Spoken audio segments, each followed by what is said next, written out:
Shalom. First and foremost, I want to give all praises, honor, and glory unto Yahweh, Bahashem, Yahweh Shai, Bahashem, Rachakwadash. Double honors to the apostles of Great Millstone, and peace and salutations to the Akim who are tuning into these videos. In this video, I wanted to read a few precepts going into how this society is corrupt, it's polluted, and it's namely because of Esau Edom.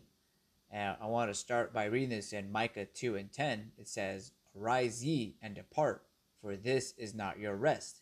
Because it is polluted, it shall destroy you, even with a sore destruction." And this is a message that we're pushing out to the four corners of the earth, and those who have ears to hear. Those who have an understanding that this society that we're living in, it's not it. This place is uplifting wickedness. It's turning righteousness upside down. Like that's a precept in Isaiah 10. Woe unto them that decree unrighteous decrees and write grievousness which they have prescribed. Because that's what Esau Edom is doing right now as he is in control of the earth. He's leading everyone astray and pushing that wickedness.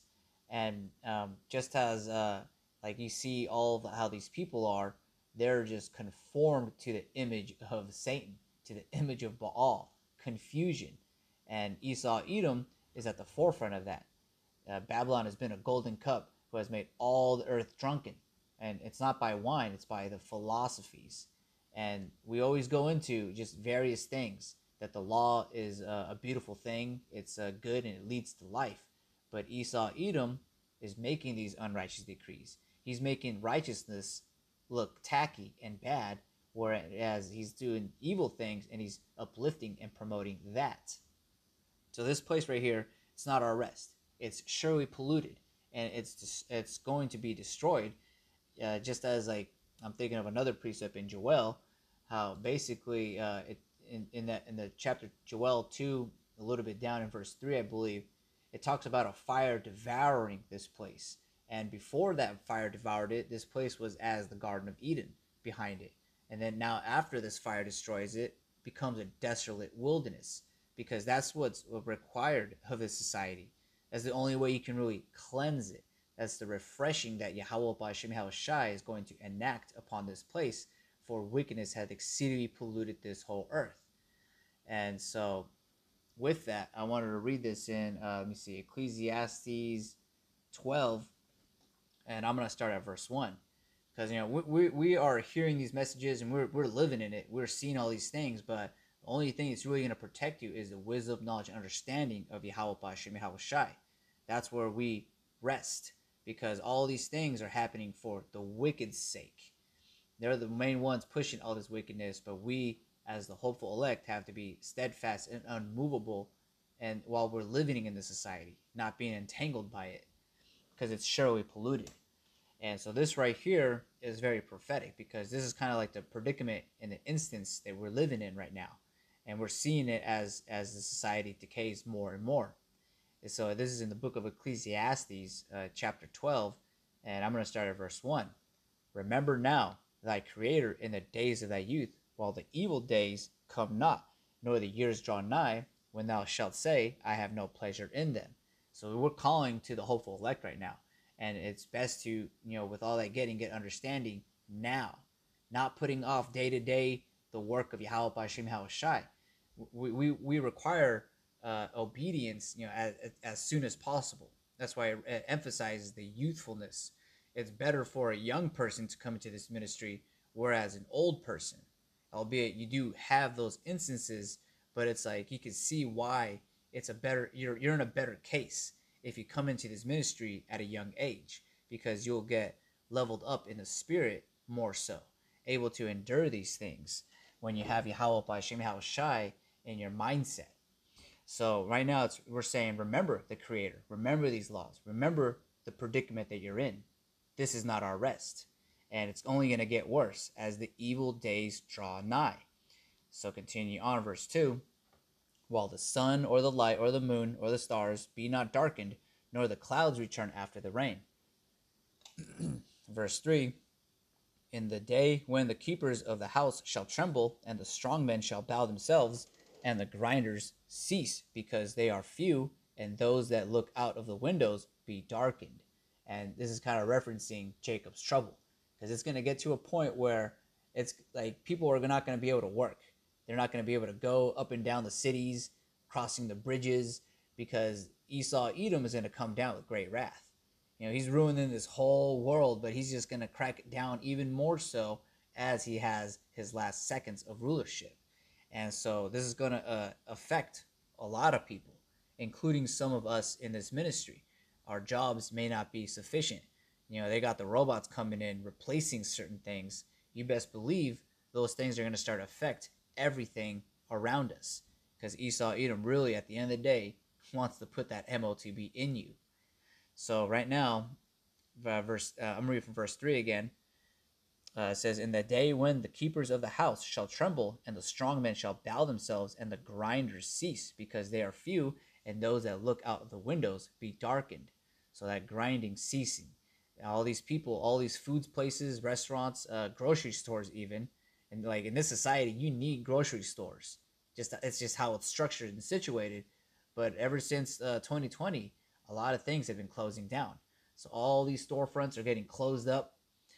People are going aggro, crazy, stealing things for the lack of bread, the love of many waxing worse. These are all prophesied, and we're getting closer to those days happening more so. Like they happen here and there, but it's going to be an everyday thing that we have to deal with for the lack of bread, because these curses are going to hit this place, and one of those curses is famine. It's going to cause these people to go crazy. So I'm going to continue on. This is verse 4. "And the doors shall be shut in the streets when the sound of the grinding is low, and he shall rise up at the voice of the bird, and all the daughters of music shall be brought low." So it's not also the living situation, predicaments they were in, but the music even is brought low. You can continue reading in this chapter, but I feel like that's the point, is that like even all the mirth and the folly things that people are into, it's not cutting it anymore. All the good songs have already been made. All the good movies have already been made. So like this place literally has nothing else to offer. So what manner of person ought you to be, knowing this and understanding this? Keeping your mindset single to Yahweh B'Shem Yahushai, because we in this ministry, we look for new heavens wherein righteousness dwells. And so I'm going to read this precept in Isaiah 24, because before that happens, this place, this whole society has to be wiped off, and it's going to cause the earth to rock to and fro. How that's going to happen is through thermonuclear missiles, because those missiles are going to be a cleansing agent. And then the rest after that, we're going to enslave these Edomites, and we're going to make them, detach all these bricks and structures that they built. Like it says in the scriptures, thus if he builds, will Yahweh B'Shem Yahushai throw him down, roughly paraphrasing. And that's going to become a reality in the kingdom. We're going to make sure all this litter, cigarette butts, plastic, all that things, it's going to be taken out through force of slavery. Well, before that, the main first job is all these heathens are going to have to bury the dead ones, because there's going to be a lot of carcasses in that time. So there's going to be employment in the kingdom of heaven to clean up the mess that Esau Edom has done in his short time of rulership. So I'm going to read this here in Isaiah 24, and I'm going to start at verse 3. I'm going to read this a little quick. It says, "The land shall be utterly emptied and utterly spoiled, for the Lord hath spoken his word. The earth mourneth and fadeth away. The world languisheth and fadeth away. The haughty people of the earth do languish." And this earth is fading away. You have actual historical accounts and depictions in Egypt even, of back in the day when people were farming, the grapes and the cucumbers were bigger. And you can kind of do that in today's times, but you really have to like force the nitrates and soil and just do a whole bunch of extra stuff, because this society, it's all decayed. Even like just as a farmer situation, you have to do a whole bunch of things, because Esau Edom has farmed too much, disregarding the land Sabbath, which, if you remember, that's what Joseph brought up to the Egyptian Pharaoh at the time, and then they were able to hold on to the grain through that famine, because they weren't doing the land Sabbath, which is part of the law. And so this earth is mourning, it's faded away. You can't really have fruits and vegetables like how we used to have in the ancient world. And that's actual fact. This earth isn't yielding its actual benefits. Like it's like basically uh, famished, perishing. But I'm gonna continue on. Verse 5, it says, "The earth also is defiled under the inhabitants thereof, because they have transgressed the laws, changed the ordinances, broke the everlasting covenant." And that's the main reason. It causes a butterfly effect. Off the top of my head, which we actually bring this up a lot. And this is science. You can't argue it. If you have a fish tank full of oysters and clams compared to one that doesn't, the water filtration is day and night. You see, those oysters and clams are beneficial to the bays and the shores of these oceans. But Esau Edom loves breaking the law, statutes, and commandments, putting those things on your dinner plate. And that's a direct violation of the laws. So it really causes a butterfly effect. That's why these laws are perfect. And in the kingdom, they're going to be enforced. And the elect, the nation of Israel, are going to have those laws in us. So there's not going to be wickedness that's going to allow the society to crumble and decay. These laws are perfect, and this world is very much needing of it. So I'm going to read that in verse 6 again. Oh, sorry, verse 5 again. It says, "The earth also is defiled under the inhabitants thereof, because they have transgressed the laws, changed the ordinance, broken the everlasting covenant. Therefore hath the curse devoured the earth, and they that dwell therein are desolate. Therefore the inhabitants of the earth are burned, and few men left." Let me see. Yeah, I'm just going to jump to another chapter. And this is in 2nd Ezra 15, just going into that. Like it's really the laws that uphold righteousness and life. But since this society is ruled by Esau Edom, when the wicked beareth rule, the people mourn. And just a quick precept in 2nd Ezra 15 and 6. And this is a beautiful chapter. We always go into it, but I'm just going to get to the point on this one. It says, "For wickedness hath exceedingly polluted the whole earth, and their hurtful works are fulfilled." And I'm going to continue on verse 7. It says, Therefore saith the Lord, I will hold my tongue no more as touching their wickedness, which they profanely commit. Neither will I suffer them in those things in which they wickedly exercise themselves. Behold, the innocent and the righteous blood crieth unto me, and the souls of the just complain continually. And that's the hopeful elect. We're complaining continually, giving Yahweh B'Shem Yahushai no rest until he establishes a kingdom on earth, because we don't want to live in the society. That's where I started in this chapter. Arise and depart, for this is not your rest, in Micah 2 and 10. This is a vibration that we're pushing out here.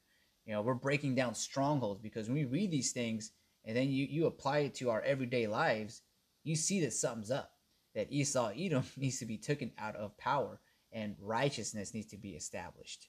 So we're just waiting for these prophecies for Yahweh B'Shem Yahushai to return and establish that righteousness. And when that happens, going into the book of Revelation, because these are all prophetic things that are happening. This is in Revelation 11 and 18. "And the nations were angry, and thy wrath is come, and the time of the dead, that they should be judged, and that thou shouldest give reward unto thy servants the prophets, and to the saints, and them that fear thy name, small and great, and shouldest destroy them which destroy the earth." So this is prophetic right here. Going into the saints, those who are sighing and crying for the abominations that are done down here, and standing stiffly for Yahweh B'Shem Yahushai's name. We're going to destroy them which destroy the earth. And I'm not going to get into that too much, but it's going to get vigorous. It's going to get real. It's going to get actual, we're going to see this world get healed, become refreshed. And I'm going to read that last precept. This is in 2nd Ezra 11. And you can read this whole chapter for yourself, because it goes into that vision of the eagle, which is correlating to the visions of Revelation, the visions in Daniel about this society, Esau Edom, being the whore of Babylon, being taken out of power, because his wickedness has exceedingly polluted this whole earth. It's like he's at the apostles always bring this up. He's like that guy at a restaurant who's just ordering, and he's got his tab up, he's running it up.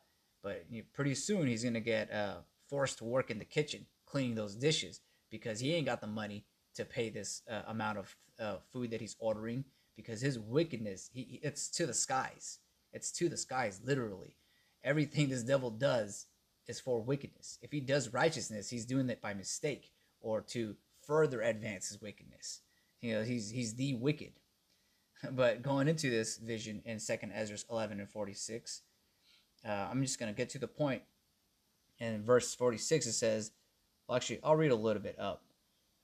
I'll read from verse 44. It says, the highest also hath looked upon the proud times, and behold, they are ended, and his abominations are fulfilled. And therefore appear no more thou eagle, nor thy horrible wings, nor thy wicked feathers, nor thy malicious heads, nor thy hurtful claws, nor all thy vain body, that all the earth may be refreshed, and may return, being delivered from thy violence, and that she may hope for the judgment and mercy of him that made her. And that refreshment is coming. That's what we look for and hasten unto the return of Yahweh Ba'ashem Yahweh Shai, wherein dwelleth righteousness. We want the kingdom to be established down here. That's why we're sighing and crying, giving him no rest until he establishes that. But with that, I want to give all praises, honor, and glory unto Yahweh Ba'ashem Yahweh Shai, Ba'ashem Rachakwadash. Shalom Akim.